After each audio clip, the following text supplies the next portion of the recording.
All right, in the first class we talked about the definition of entrepreneurship. We talked about it being a process, one that there are many highs and lows in actually doing it. We discovered that entrepreneurship is a science, and we're going to push that idea even further today.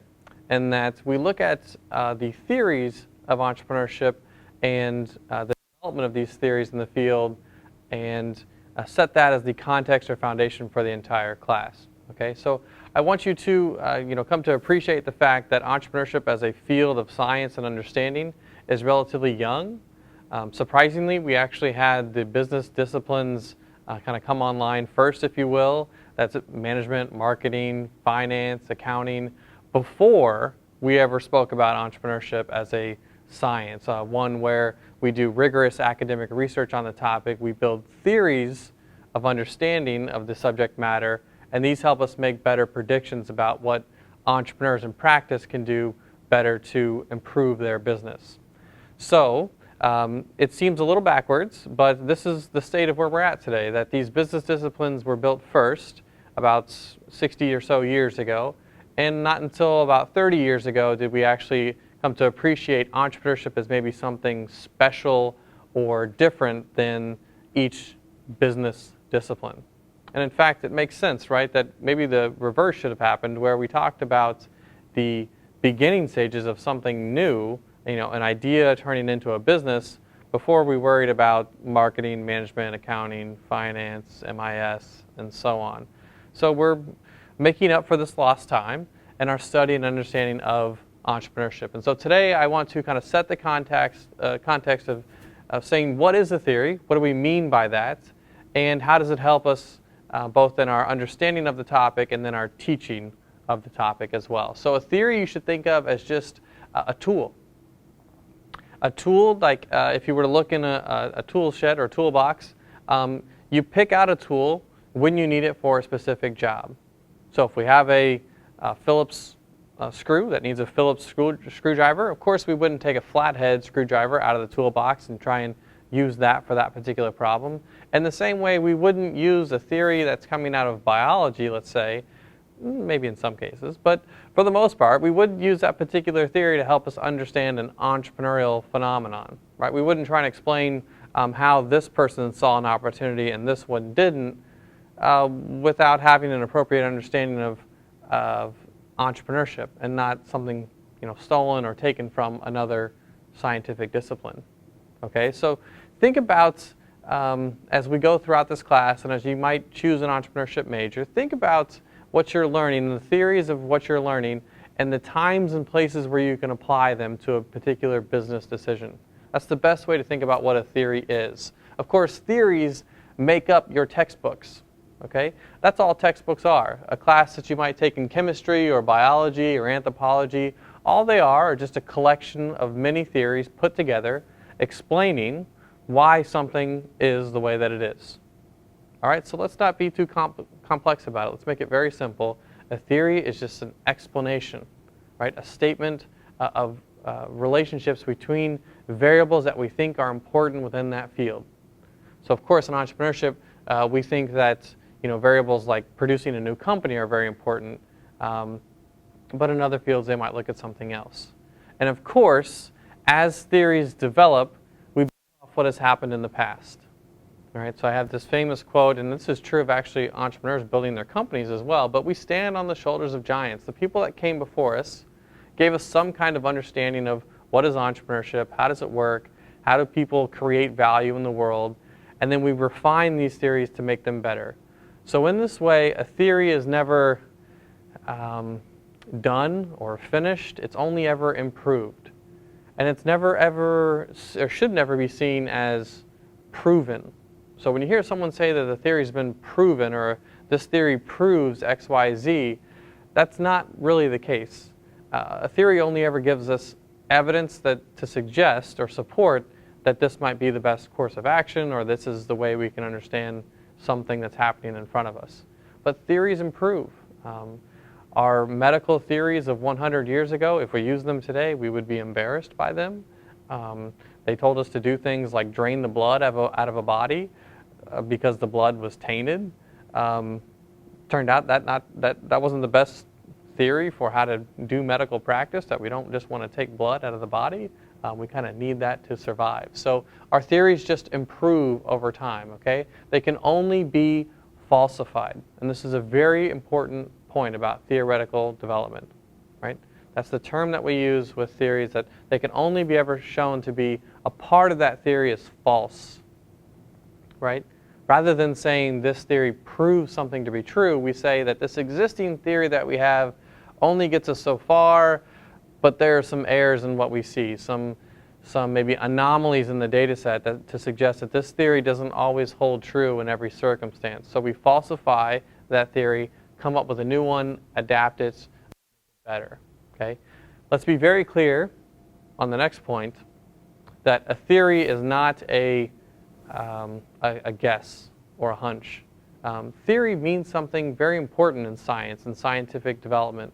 A theory is a progression of studied and very empirically validated collections of thoughts. Okay? That together we say that gravity exists. Okay? We measure different aspects of our surrounding to say that this is true. We continue to refine these measurements. Maybe we choose different variables to measure that topic. But we use data to support our theories. We're not just saying that that this is my, you hear people say this all the time, this is my theory about X, Y, Z. Okay? Technically, they should be saying hypothesis, but people don't say that word very often in our normal everyday language, so you can understand why theory gets used instead. But we should be and appreciate its scientific emphasis. Okay? So, the biggest takeaway from today, right, is that you know and come to appreciate the process of theory development, and that is that theories start off being very descriptive.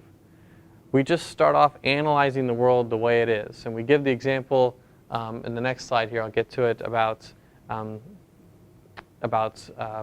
studying birds as a way to just start to describe them, why some birds do fly and other birds don't fly, and then that progressed all the way to a theory of flight. Okay, so they start off being descriptive. We are just observing a phenomenon. We take a step back and we say, what's happening in front of us? What do we see? What do we not see? Can we begin to group or classify what we see into different groups, or maybe a typology, what we might call it? And then can we start to see that in the case of birds, these birds are flying, we're grouping them this way, and every time they move their wings, they're flying, so there's this association. We see that what makes them fly is that their wings are moving. So we moved from just observing to some kind of, when this happens, that happens. That's an association. Okay? Eventually, our theories can develop to the point where they are prescriptive. Just like a doctor might prescribe medicine to you, what they're really telling you is that if you take this medicine, you're going to feel better, or your body conditions are going to improve. The best theories get to this level. Sometimes we mistakenly move them into a prescriptive phase, or speak as these theories should be prescriptive when they're not really at that point. And again, data is the part that makes all the difference in the world. That we can actually say that when this changes, and we have a good experiment to show this, and the experimental design is the gold standard for scientific analysis, that we can hold all other variables constant, we make one change here, we measure that change, and then see its impact over here. That tells us that because this event happened first, we made this manipulation of this change, this thing over here improved. We've got it. A causal link that when this thing happens, that is likely to happen next. Sometimes we have associations that don't have causal links. So I've heard reports before that when the weather is better in the city, the stock market rises. There might be a small association there, but there's really no causal link. The weather in New York City doesn't cause the stock market to change. It just happens to be something that naturally occurs together. And we can think of all kinds of situations where things have associations, but they're not connected to one another. Okay? Then we've improved the theory by checking for cases where the theory is not holding, these are anomalies in the data, and then improve and make better and better predictions. So all this supported by strong reasoning and evidence, a strong argument for why these things are connected, and then evidence to support that. So as I mentioned, the theory of flight really shows a perfect example of this. We started with birds, some do and don't fly. We just compared them. This was descriptive. We then moved on to associations with the birds. They move their feathers. We see flight happening. But we really don't know yet if feathers are causing or enabling people to fly. In fact, the very first people that were looking at flight, sadly, put feathers on their arms and tried to jump from places and said that they would be able to fly, and they weren't, and sadly you know what happens next.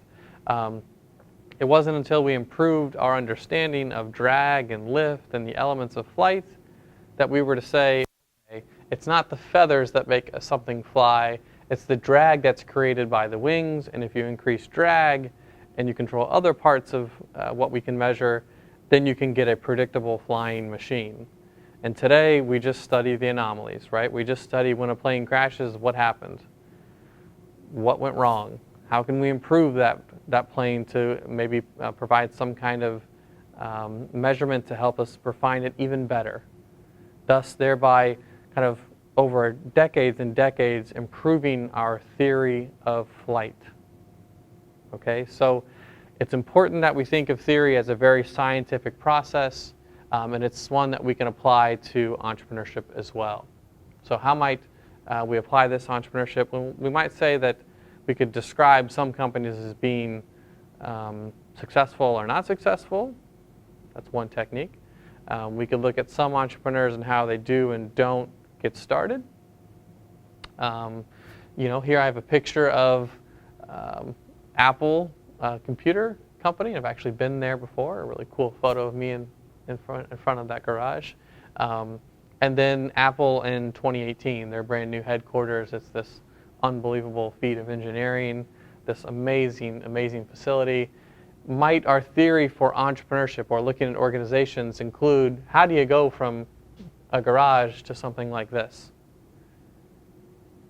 We're going to need data, right?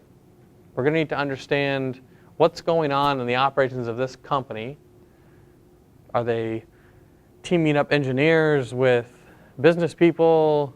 Is it engineers that, if they group together and they build product really fast, that makes them grow and be successful? What are all those things that are included in making an organization better? And of course, in entrepreneurship, we focus much more so on the operations of a company at this size than we might do at this size. So of course, this is what I was saying before about studying marketing, finance, accounting. They have their own set or collection of theories for the operations of larger companies. But entrepreneurship looks at something a little more specific, and that's the beginning days, the beginning period of starting something from nothing to something is created. Okay? So you'll notice that I've been saying it in many different ways up to this point. We're basically using the scientific method and have been using it for thousands of years. This has helped us make good theories. And we apply it to entrepreneurship just as we do biology or chemistry or any other field. And you can see the process laid out here. We observe, we question what's going on, we conduct our research, make hypotheses about what we think would happen if we were to study these variables. Hopefully we could perform in some kind of experiment to test causality, and then we actually look at the data, draw conclusions, and start over again. Okay? So, could we apply those or that scientific method to a very specific component piece of entrepreneurship? Absolutely. That the first one, and the one you'll see at the first three, is that on opportunity. Right? Understanding and knowing how opportunities come to be, and why some people are able to see an opportunity right there in front of them to capitalize on it, and other people don't even notice it, don't care about it. What are all those factors or variables involved that influence someone to act and to become an entrepreneur? Of course, entrepreneurs have to then go and get resources to make their company possible. That can be human resources, financial resources, social, physical, machine, and so on, but they need resources to make their company or enterprise or venture come to life. Finally, we obviously in entrepreneurship want to study something about how they form their strategy for success, how they organize or come together or get people to organize. And then, of course, we talked a little bit about the performance element of going from the garage company to the big Apple headquarters. And then finally, there's a whole group of people in entrepreneurship that just research how companies basically stop or quit. How do they exit? Okay, so if you were to pick up an entrepreneurship journal today where people are publishing research on the topic, these are the categories of things that they would be talking about. Right? It would be something from this area. You may find something where you're connecting between fields and it doesn't fit exactly, but by and large, 99% of research done in entrepreneurship today looks at these 7 or 8 topics. Okay? So let's look a little bit more at this idea of opportunities. There are 2 main theories today about the existence of opportunities. There's one kind of camp that says that opportunities are discovered, and then there's another camp that says that opportunities are created in the mind of individual or teams of entrepreneurs. There really is a third camp starting to evolve, which says maybe it's not that it's one or the other, but it's both. And this is something that I think the data is really showing more clearly, is that perhaps the more creative opportunities, the ones where we're getting breakthrough ideas and products from them, are the ones where it's much more subjective and the entrepreneur's history has a play in what's being discovered. But we can't deny the fact that some opportunities are just there. They just exist. And I use Maslow's hierarchy of needs to kind of show us this, that we're always going to have physiological needs. The list talks about breathing, food, water, sex, sleep, and a few other topics there. It's kind of hard to see. Homeostasis and excretion, okay? So we have these physiological needs. They're never going to go away. Entrepreneurs have been working in this space for decades and decades, and the opportunities are just kind of there. It doesn't necessarily maybe need someone to have the most creative insight in the world, but they could. But let's think about an example. Breathing, maybe in certain situations, we have, think of products that help people breathe better. Maybe if they're sick, they put the strips on their nose to help stretch out their nose to open up the airway, amongst hundreds of other products that help people breathe better in different situations. And sleep, can't count the number of mattress companies, I have a slide for it, that have come up in the last 5 years or so. You think we probably got sleep figured out, but nope, we just keep working on the same opportunity that exists. Same for safety, love and belonging, esteem, and self-actualization. These kinds of needs are human, and we attack them. We try and work on them every single year. There's thousands of entrepreneurs that work on these particular things. Then there's maybe some ideas or opportunities that were kind of created that maybe they didn't start with an underlying concept. Maybe the person who was looking at the opportunity didn't say, well, I want to work on physiological and maybe something related to health and walking or something like that. Maybe I just kind of let the opportunity come to me as I started working. And we'll look at examples of that here shortly. But let's look at the mattress one. 2012, Tuft & Needle. Purple in 2015, Nectar in 2014, Lisa in 2014, Casper also in 2014. Does the world really need 20 more mattress companies? I mean, haven't we kind of exhausted all of the techniques to create a new mattress? It appears not, right? It appears we can just kind of keep going with this particular opportunity. There will be the next entrepreneur in line to do something different with the business model. And frankly, maybe this is something that makes entrepreneurship so great, is that preferences change, ways of doing business change, and for that reason, there will always be an entrepreneur working on sleep as an opportunity. Okay? In the other case of creating opportunities, I would point to an example of Phil Knight, who was the founder of Blue Ribbon Shoes, or Blue Ribbon Sports, and Tiger Shoes. You may not recognize this name or this company, but you would recognize what this company became, right? And that is Nike. Okay? This evolution of Phil Knight from entrepreneur to, from the idea of he was working on the strangest things and meeting the strangest people. He never actually set out to create Nike, right? He was never thinking like shoes are the answer, shoes are what my life are going to be, and Nike is my calling, this is the opportunity, I'm just going to go execute on it. I would really recommend reading his book, Phil Knight's biography, called Shoe Dog. I think it's on Amazon for $15 or something. And he talks about all of the wild things that happened between when he got his start after, I think he might have even dropped out, but his start after college, and traveling the world, meeting new people, discovering that there was a need for a particular kind of running shoe, and then getting in contracts with people to sell shoes in the United States, ultimately all leading into what became Nike.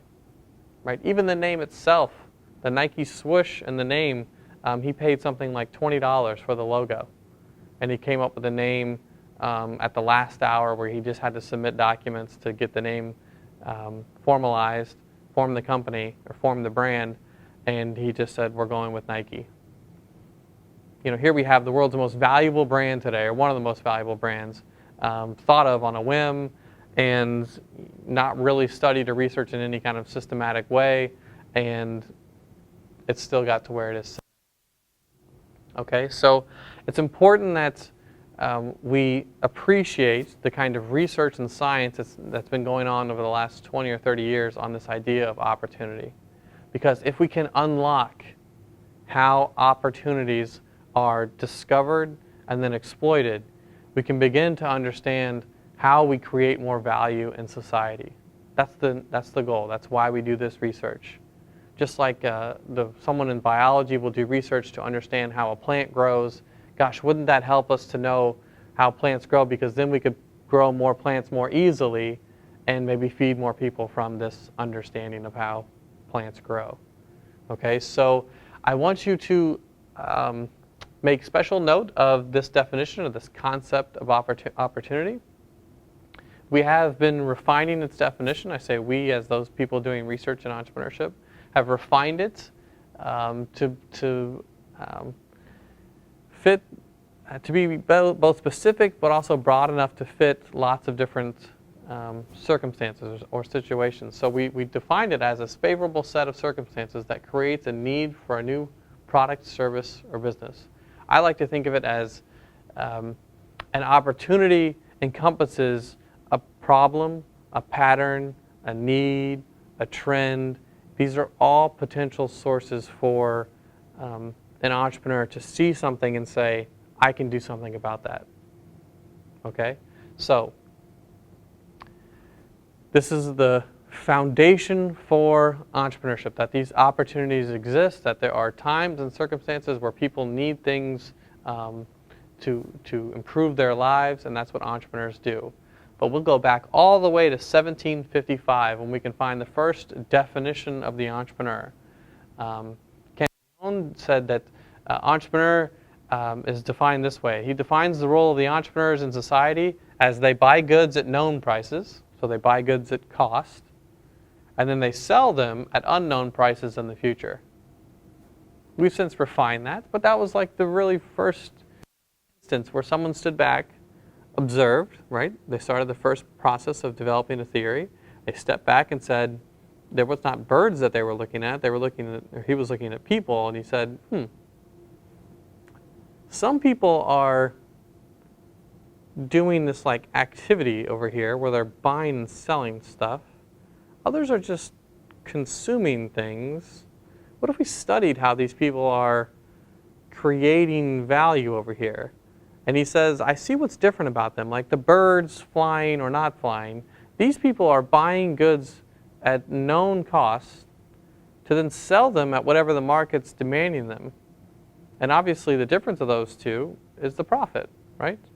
I sell products at a price higher than what it costs me to buy them. I make a profit. And in doing so, they're taking on the risk, right? The risk of not knowing what the prices will be in the future, what the market will want or be willing to spend for a given item.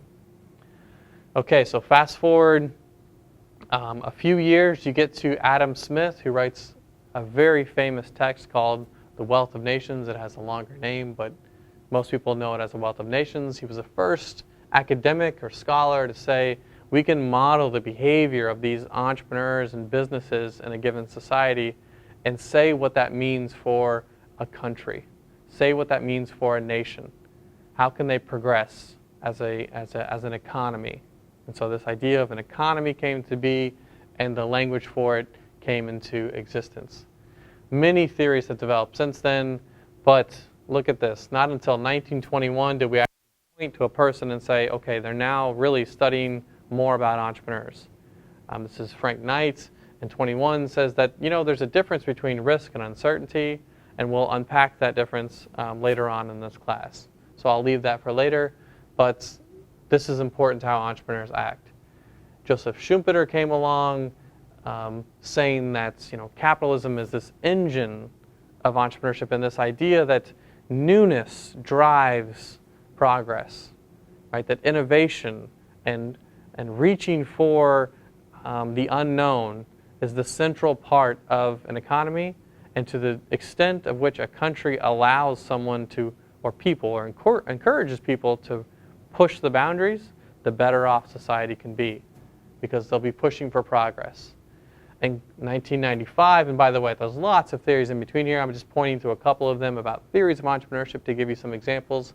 Clayton Christensen says he's going to study and coin this term disruptive innovation, and talk about this process of how new entrants into a market, new companies that come into an existing market, can sometimes kind of hide under the radar with targeting small groups of customers with a new, what we'll call, value proposition.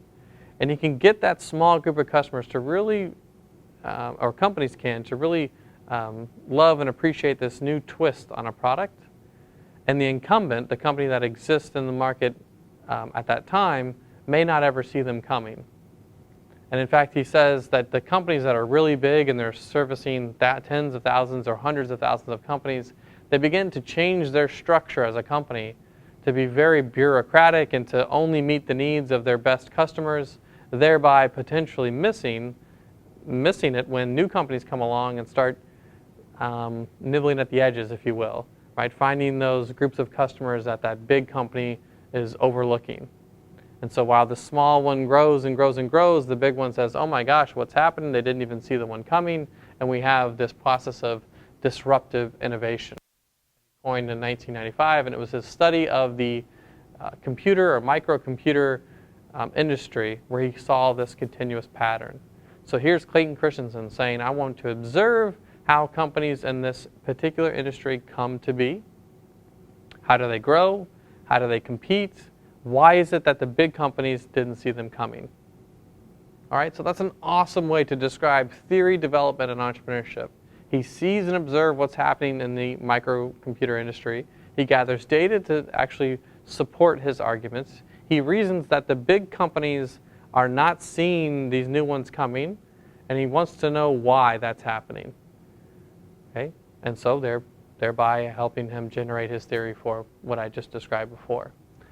In 2001, Dr. Sarah Sarasvathy proposed this idea of effectuation, and it's very similar to the idea of what we discussed before of how opportunities are created.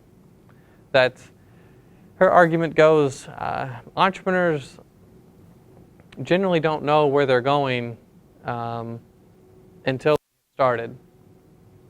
So while someone might say, yeah, I'd like to work in the shoe industry, life is very chaotic and messy and especially so for entrepreneurs who are going to have to rely on partnerships at unique times, resources coming and going, and this randomness has a certain cadence to it. And she called that effectuation and said, I see this process unfold, but it's a messy process. It can be explained, and we'll talk about it in this class. It's a major part of the second module of this class.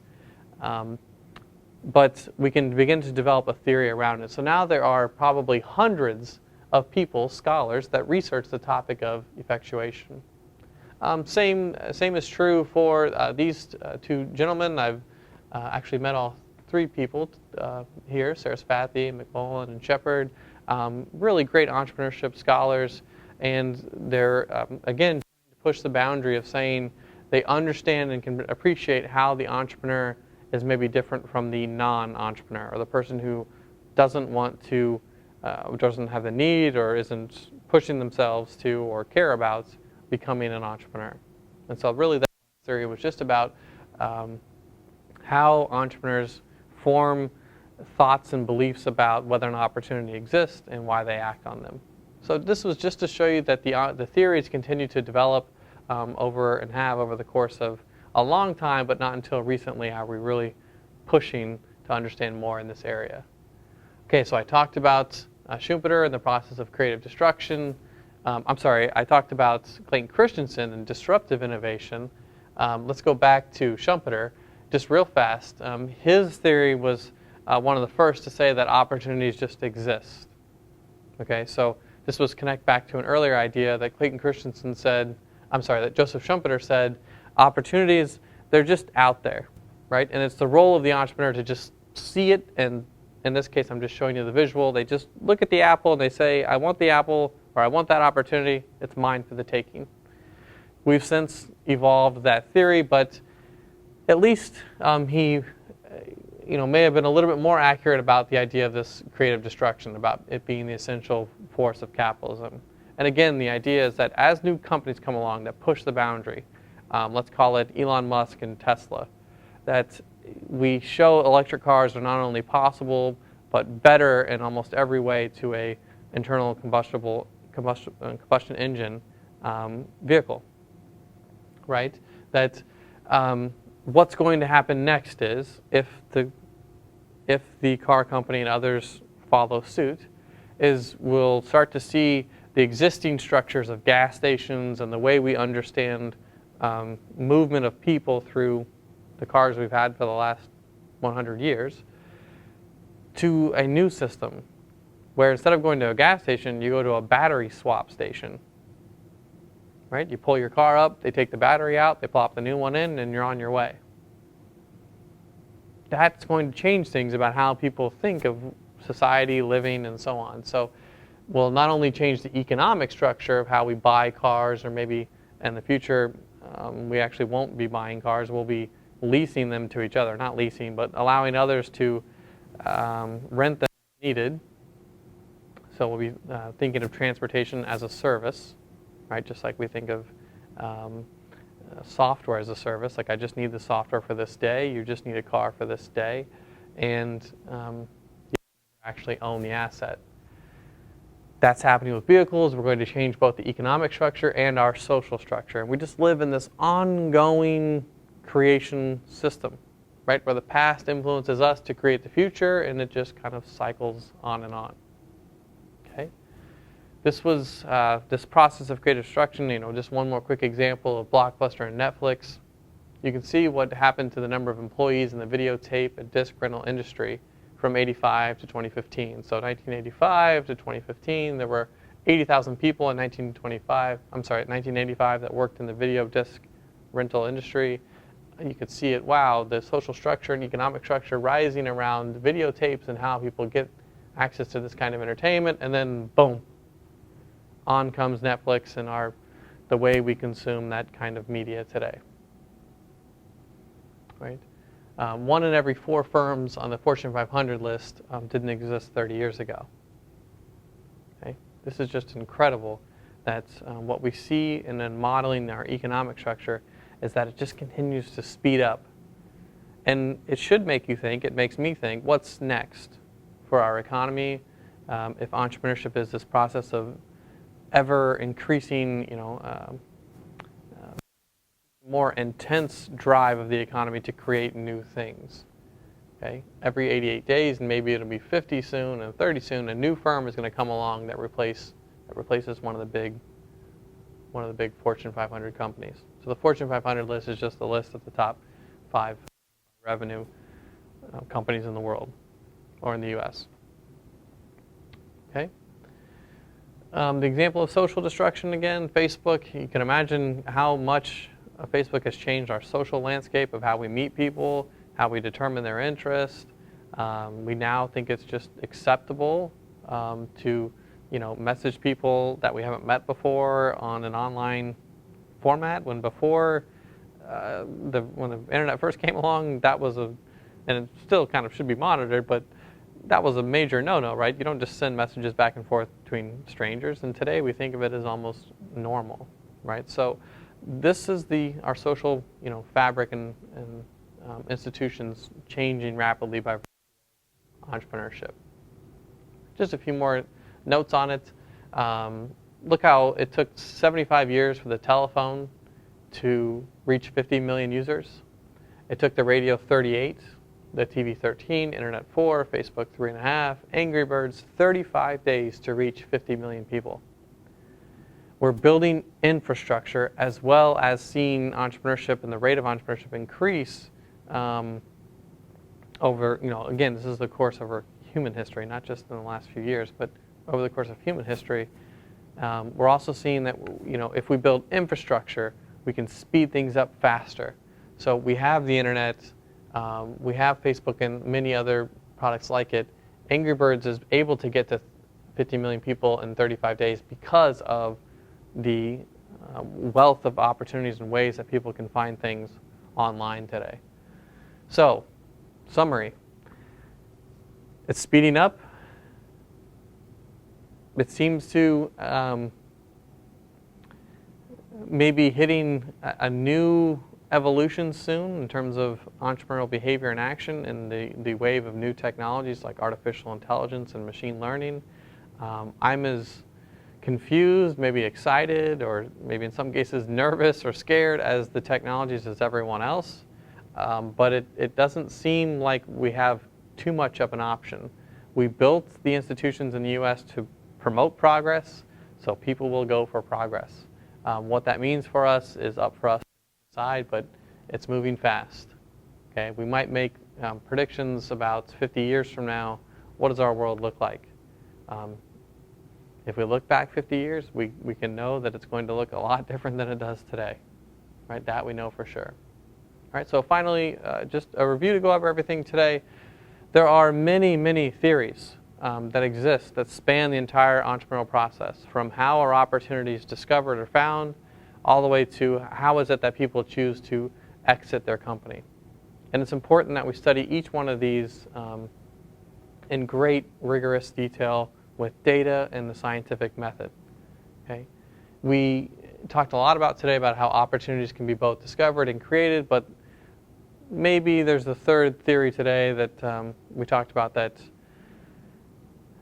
opportunities are maybe both, right? Maybe they're both created and discovered, and the type of organization that comes from either one of these could depend on whether it's something that was planned from the beginning or allowed to change and morph over time. Okay? So,